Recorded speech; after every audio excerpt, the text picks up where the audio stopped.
son componentes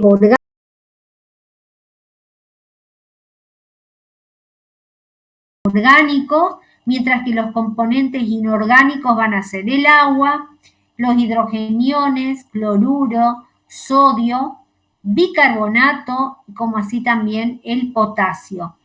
En el estómago entonces vamos a tener también que se va a intercambiar el cloruro por el potasio, así que ahora vamos a ver. El volumen de secreción según la especie, la cantidad del jugo gástrico, esta es lo que se va a formar. En carnívoro hasta 1 litro por día, ¿sí? De 10 a 30 litros por día en el equino, en el bovino hasta 100, 150 litros por día, ¿sí? Pero por eso digo, tiene que ver tanto con el tamaño del animal. ¿Cómo va a ser el mecanismo de secreción gástrica? La secreción gástrica puede ser continua en el caso del cerdo y el caballo, ¿sí? Porque nunca está vacío el estómago, o intermitente, como se da en el caso del hombre, canino y felino, es decir, cuando en las etapas entre una comida y otra, generalmente vamos a ver que no va a haber secreción de jugo gástrico, ¿sí? La secreción, va a haber una secreción basal o interdigestiva y otra secreción llamada postprandial, después de la comida.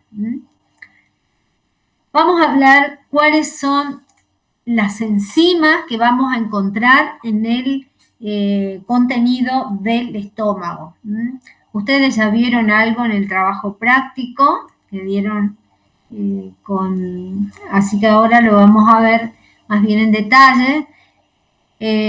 ¿Cuál es la enzima? Una es la pepsina, que es una proteasa gástrica que se secreta como pepsinógeno y por la acción del ácido clorhídrico,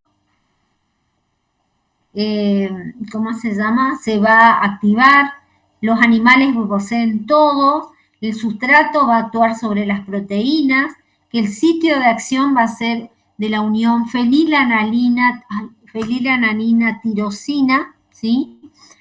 Y se van a dar, ¿qué le van a dar lugar a albumosas peptonas?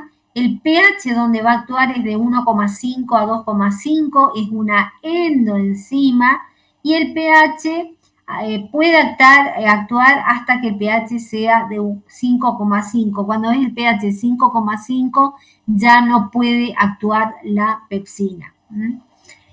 Otra es la renina o LAD o cuajo que van a tener los rumiantes lactantes. Va a actuar sobre las proteínas lácteas, principalmente caseína, en la unión fenil nomás. Se va a formar paracaseína más calcio, formando paracaseinato de calcio.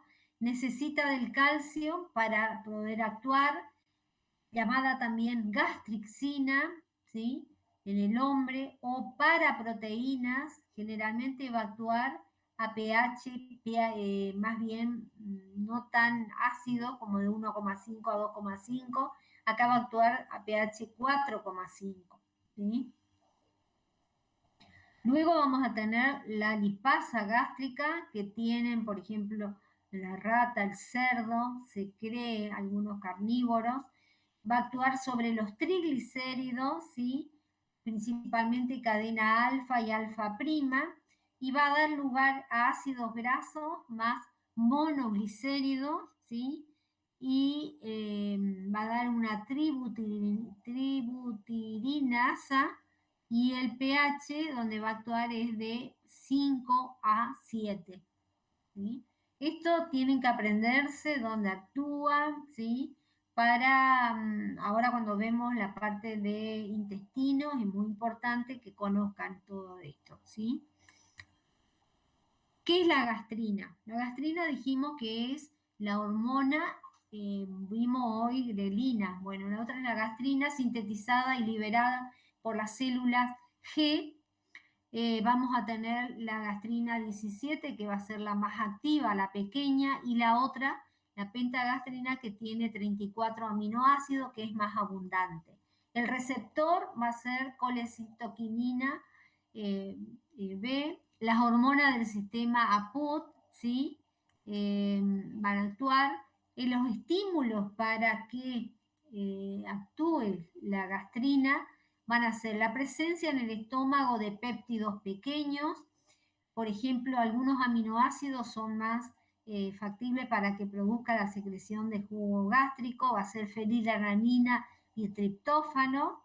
Tiene que haber calcio a nivel de la luz gástrica, estimulación neurológica, como así también la presencia de catecolaminas, el aumento del pH intraluminal gástrico, ¿sí?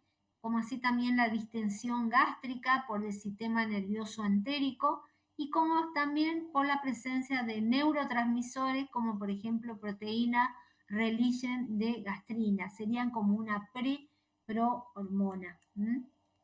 Los estímulos para que se secrete gastrina van a ser cuando hay disminución negativo. Esto era positivo para que aumente la secreción y esto era negativo. Generalmente cuando el pH está muy bajo, que es menor de 3, hace como inhibe la secreción de gastrina. Como así también la presencia de somatostatina y de secretina. Todas estas sustancias van a inhibir la secreción de gastrina. Y también es otra, que colecitoquinina también, inhibitoria, y también, sí, colecitoquinina, sí. Bueno, las acciones que va a tener la gastrina. Una de las acciones también que me olvidé es contracción del esfínter esofágico inferior, ¿sí? Liberación por el polipéptido pancreático, regulación de la secreción gástrica, ¿sí? Principalmente, y también hace de factor trófico sobre las células epiteliales mucosas, que lo que hacen es aumentar el tamaño de la pared del estómago, ¿sí? La secreción del cloro está acoplado al gradiente de hidrogeniones entre el exterior y el interior celular. Acá tienen ustedes una célula parietal en reposo, los canalículos, los túbulos vesicales, las mitocondrias, porque para la secreción del ácido clorhídrico se necesita energía que le va a dar las mitocondrias. Entonces decimos que hay gran gradiente de hidrogeniones, hay gran trabajo activo contra gradiente, gran gasto de energía y va a haber bombas de hidrogenión potasio más ATPasa, ¿sí? La producción del ácido clorhídrico en la célula parietal activa van a ver acá cómo esos canalículos se hacen de manera tal, se unen túbulos vesículas con canalículos, aumenta el área y el número de bombas de protones. La secreción ácida es contra un gran gradiente de concentración, por ejemplo, de hidrogeniones adentro desde 4 por 10 a la 8, ¿sí? Hidrogeniones afuera es de 0,5, se necesita mucha energía para secretar ese ácido clorhídrico. Acá tienen ustedes cómo va a ser ese ácido clorhídrico, es alrededor de 150 miliequivalentes en milismoles litro. Acá tenemos la luz estomacal, ¿sí? Esto sería el plasma. Y bueno, vamos a ver, en primer lugar, vamos a ver el número 1, ¿sí?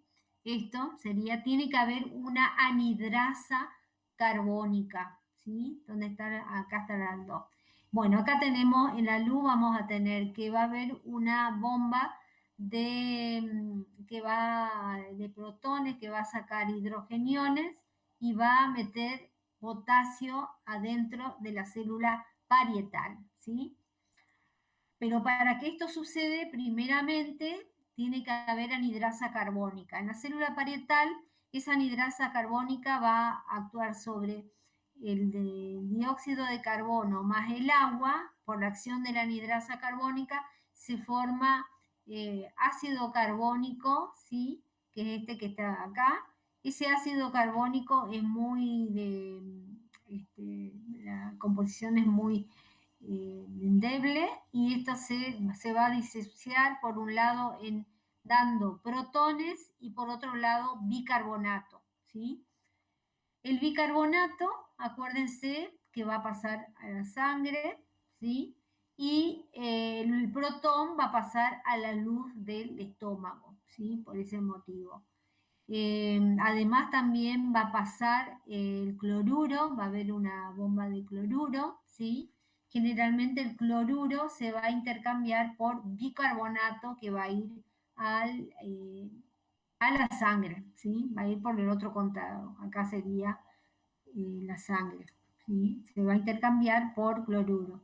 Por eso es que después de una comida va a haber una marea alcalina llamada postprandial, ¿sí? Bueno, también van a pasar potasio, sodio y agua, ¿sí? Y acá vamos a tener ese intercambio que se va a producir de potasio. Va a haber una ATPasa que va a hacer que saque sodio y meta potasio. También va a haber secreción de agua, porque el ácido tiene que haber líquido a nivel del estómago justamente para que pueda actuar esta anhidrasa carbónica, ¿sí? Entonces la bomba de sodio-potasio, lo van a tener más en detalle. No se asusten porque la verdad que está dibujado y lo único que les quiero decir es que la célula llamada parietal, la que va a secretar ácido clorhídrico, va a tener tres receptores. Por un lado va a tener receptores de acetilcolina, por otro lado va a tener receptores HB, H2, que sería de histamina, que va a estar secretado por los mastocitos, y el otro receptor va a ser de gastrina. Por eso es que normalmente la cimetidina, por ejemplo, que es una droga, lo que va a hacer es bloquear los tres receptores. De esa forma, o llamada también ranitidina, con eso se evita la secreción del ácido clorhídrico. Ahí se me fue. Bueno, lo que yo le decía que generalmente que la prostaglandina lo que va a hacer inhibir el pasaje de ATP a MP cíclico para que se forme ácido clorhídrico, ¿sí? Es muy importante la cantidad de cloruro de potasio, ¿sí? Que va a haber. Las funciones que va a cumplir este ácido clorhídrico va a haber activar tanto la pepsina como así también la renina. Va a ser también, ¿cómo se llama? Denaturalización de las proteínas, ¿sí? Y activar también, a ver qué otra de las cosas. Bueno, acá tienen ustedes por vía sanguínea un capilar, ¿sí? El cloruro, cómo va a pasar, ¿sí? La bomba de cloro. Y esto que ven ustedes, el agua, por un lado va a dar protones, por otro lado oxidrilo, y acá viene teóricamente, va a venir del metabolismo el dióxido de carbono, para más la anhidrasa carbónica, se va a formar ácido carbónico, que es muy inestable, y va a dar por un lado bicarbonato y por otro lado hidrogeniones, ¿sí? Y esto al unirse va a dar lugar al agua que va a pasar a la luz del estómago, ¿sí? Bueno, a ver, entonces acuérdense que estos son receptores llamados H2. Seguimos. El mecanismo de formación del ácido clorhídrico, bueno, acá tienen en forma más sencilla, ¿sí? Anidrasa, si no hay anidrasa carbónica, no se va a poder formar el ácido clorhídrico, ¿sí? Entonces vamos a tener, generalmente vieron que le agarra el sueño después de comer, justamente va a ser por esa marea alcalina que va a darse. Por un lado va a ingresar protones y para el lado para la sangre se va a secretar bicarbonato, ¿sí? Que se va a intercambiar por cloruro, ¿sí? El cloruro va a ingresar al lumen de la glándula gástrica, ¿sí? Bueno, de la forma que pasa, que va a haber un transportador en este caso, ¿sí? Bueno, seguimos. Tienen en la grabación que yo les subí, tienen con más detalle la secreción de jugo gástrico. El ambiente acidificado hace que ese pepsinógeno se secreta como pepsina, como inactivo, ¿sí? Como pepsinógeno. Caso contrario, si se secretaría como pepsina activa, enseguida estaría atacando la pared del estómago y por eso que generalmente por la acción del ácido clorhídrico ese pepsinógeno se va a secretar en pepsina, se va a transformar en pepsina activa. Va a actuar a nivel de las proteínas y va a dar péptidos pueden ser de moléculas de 3, 4, ¿sí? Aminoácidos. ¿Mm? Las fases de secreción gástrica. Podemos decir que las fases de secreción gástrica van a, generalmente se las separa, pero generalmente a veces pueden actuar simultáneamente las tres fases juntas. El control entonces de la secreción gástrica está regulado por diversos procesos y puede ser clasificado en tres fases: cefálica, gástrica e intestinal.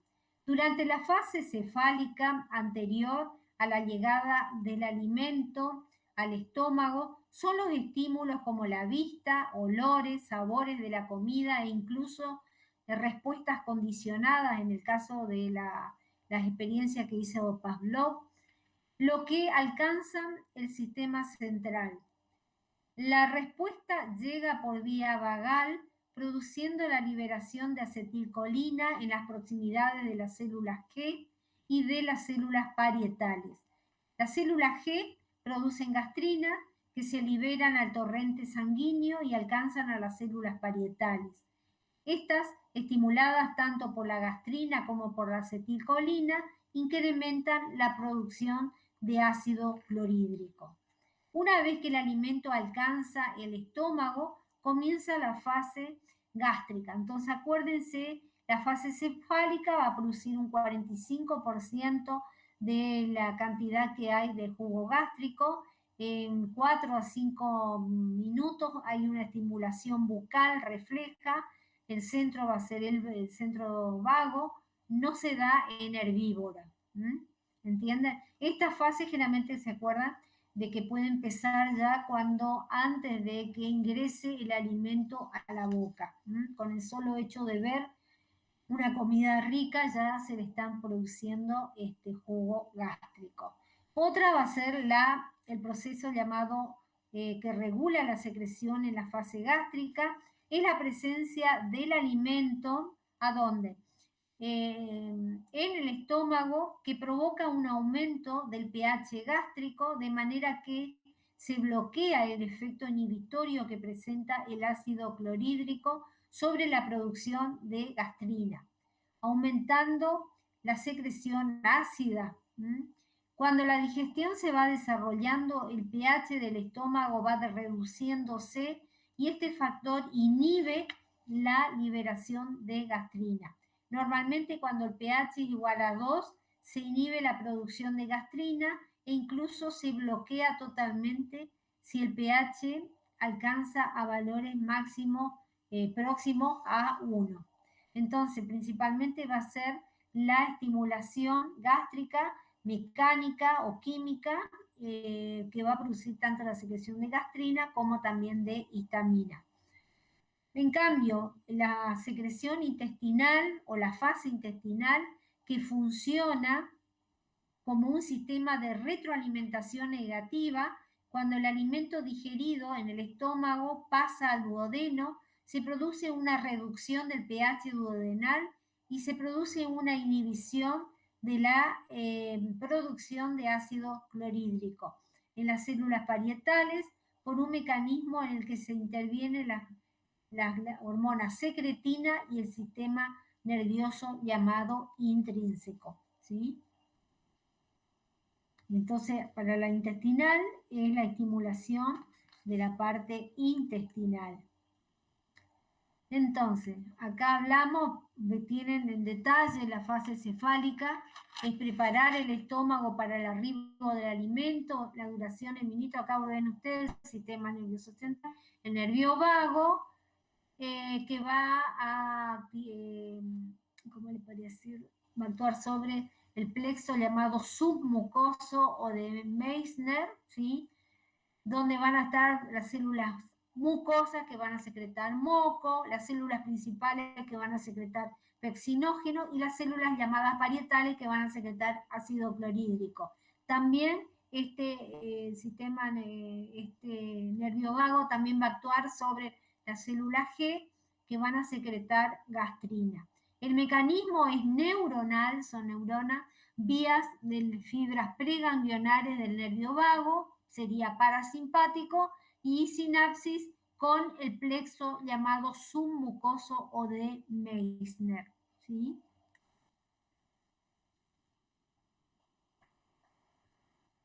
Las acciones que va a ser primaria secreción de moco y enzimas y ácido clorhídrico, incremento del volumen del jugo gástrico y secundariamente la estimulación de la producción de gastrina por las células G. La fase gástrica es cuando le llega el alimento al estómago, es aumento de la secreción de jugo gástrico.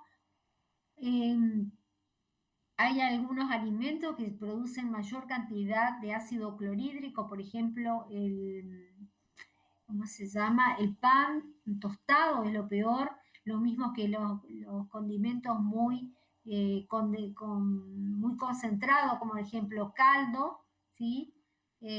Dulce de leche, ¿sí? Eso produce gran secreción de ácido clorhídrico. Homogenización y acidificación del quimo, inicio de la digestión proteica por la pepsina, la duración es más larga, desde 2 a 3 horas, ¿sí?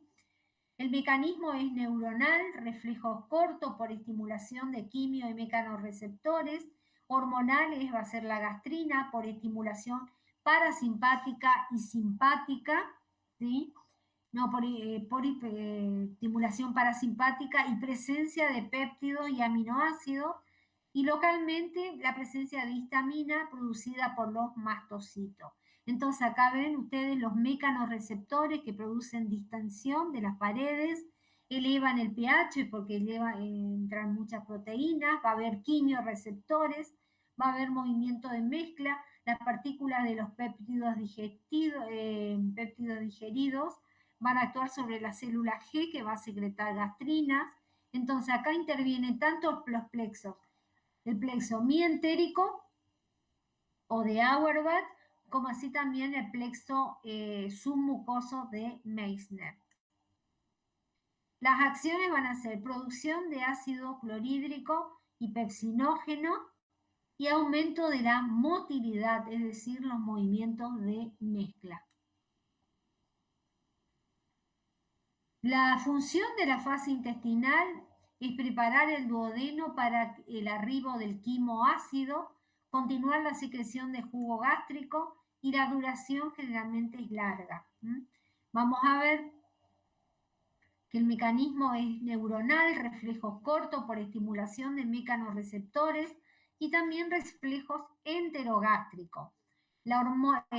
¿Cuáles son las hormonas que van a intervenir? Primario, la estimulación de la colecistoquinina, ¿sí? Que va a inhibir a la secreción de jugo gástrico, como así también de la secretina, ¿sí? También va a haber, y el péptido inhibidor gástricos, que sería el GIP, por la presencia de lípidos, proteínas y glúcidos en el duodeno, y secundariamente el aumento de gastrina por la presencia de péptidos sin digerir en la primera porción del duodeno, ¿sí?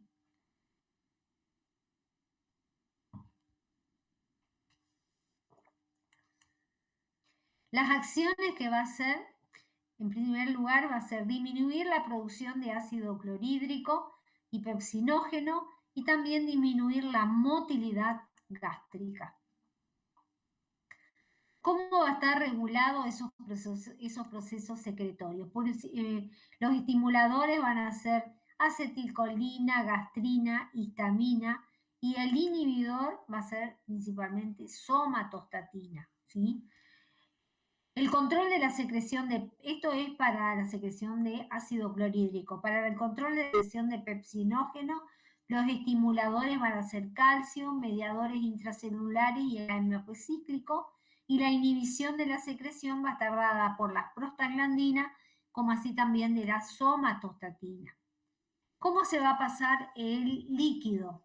Generalmente la sustancia líquida, como el agua, pasa directamente por la curvatura menor, ¿sí? En forma rápida y sin mezclarse con el contenido que pudo haber estado, salvo que el contenido sea líquido, entonces ahí se mezcla. La evacuación y vaciamiento. Cada 20 segundos ocurre en el hombre y en carnívoro. Rápidamente, a las pocas horas, cuando está el esfínter pilórico poco importante, contraído fuertemente, el hambre generalmente activa ese esfínter. Lentamente, cada 24 horas en herbívoros y cerdos. En el caballo nunca tiene el estómago vacío. Las secreciones tanto antropilórica, mezcla y vaciamiento inhiben cuando hay grasa, ácidos grasos, peptonas, aminoácidos e hidrogeniones. Todas las sustancias que pueden inhibir. El vaciamiento, ¿sí?, del estómago depende de la cantidad y calidad del quimo que el duodeno pueda procesar. El parasimpático lo que va a hacer es incrementa la frecuencia y fuerza de contracción, y el simpático lo que va a hacer es disminuir la frecuencia y fuerza de contracción, ¿sí? Entonces, podemos decir que hay reflejos. En primer lugar, decimos que en el duodeno se llena con el quimo, ya después que viene el estómago. Ahí van a haber receptores de estiramiento que van a ser estimulados, van a aparecer impulsos nerviosos sensoriales que viajan al sistema nervioso central, y ahí van a hacer sinapsis con el nervio vago. El nervio vago va a salir, va a llevar la información, y lo que va a hacer el nervio vago va a producir impulsos nerviosos que inhiben la peristalsis gástrica, es decir, van a ser reflejos inhibitorios, ¿sí?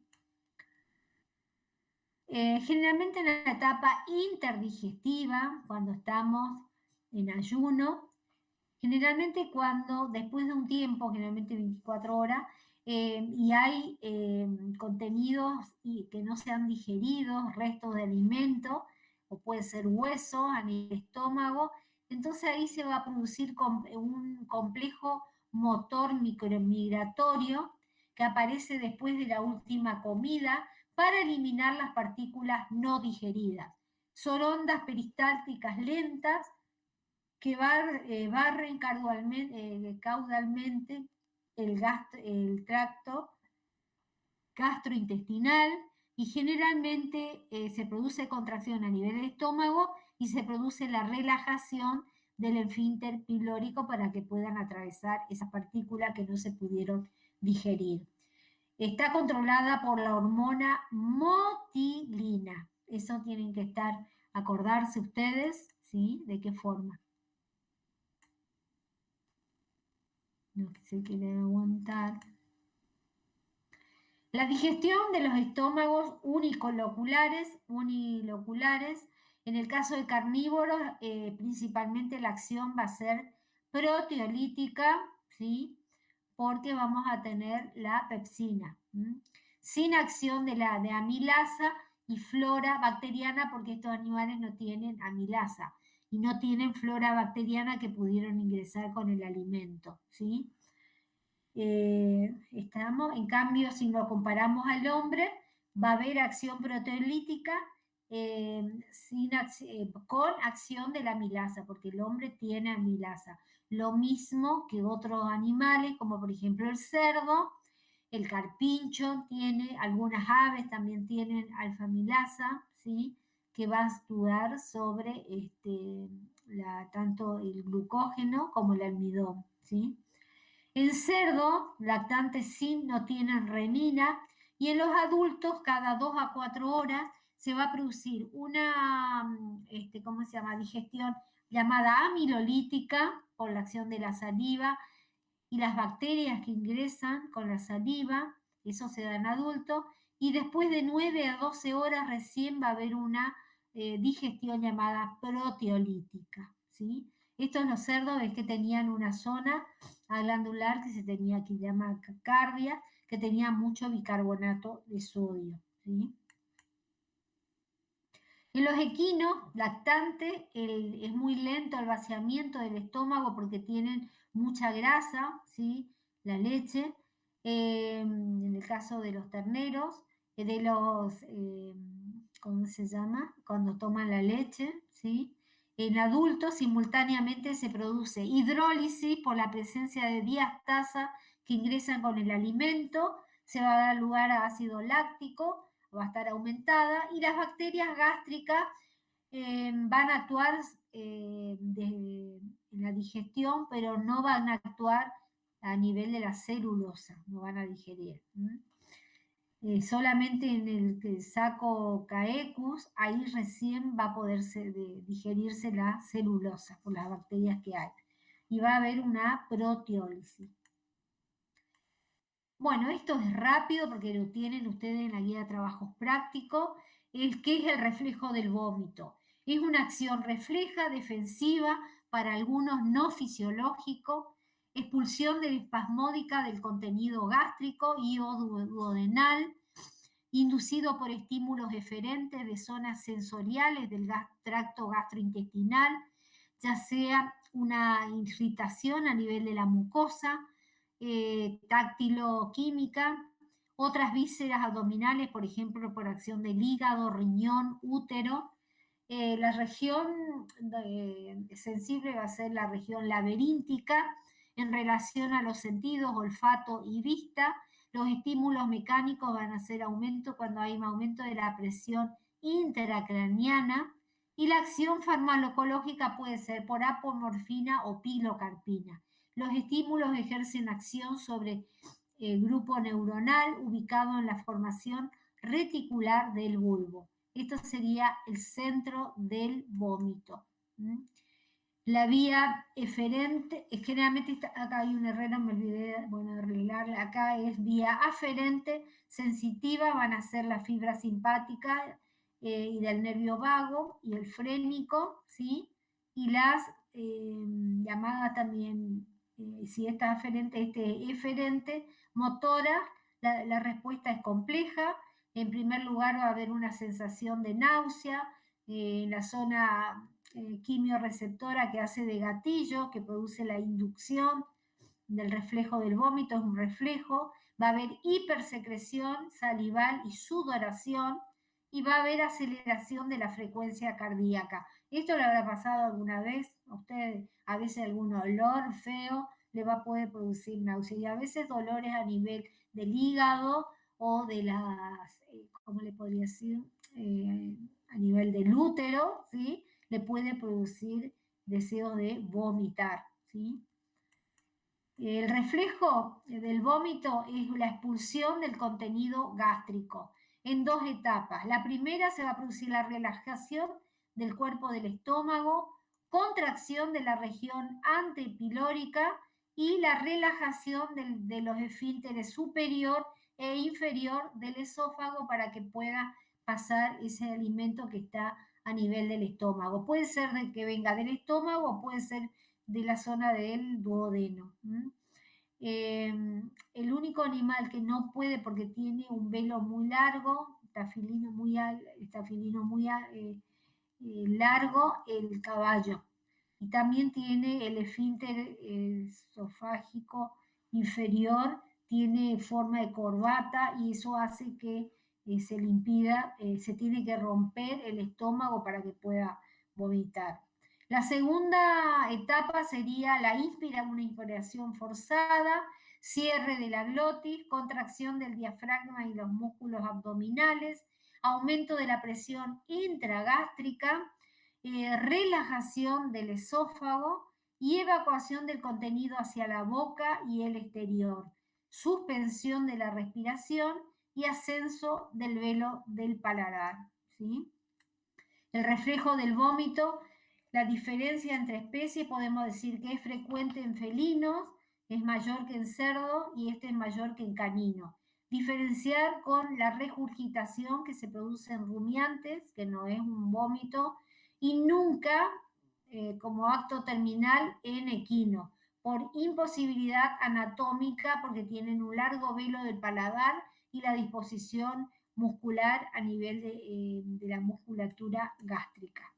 Bueno, esta es la bibliografía, principalmente Guyton, Hill, García Sacristán, Husserl, está muy bien también la parte digestivo, como así también el libro de Kolb, a pesar de que es medio viejo, de Fisiología Veterinaria, de Zaragoza, 1987. Bueno, me escapo, terminamos, ¿cómo se llama? Vamos, escape. Terminamos la clase, gracias por atender, ¿sí? Vamos a ver, detener la grabación. Así que, ¿cómo se llama? Espero que lo hayan pasado bien.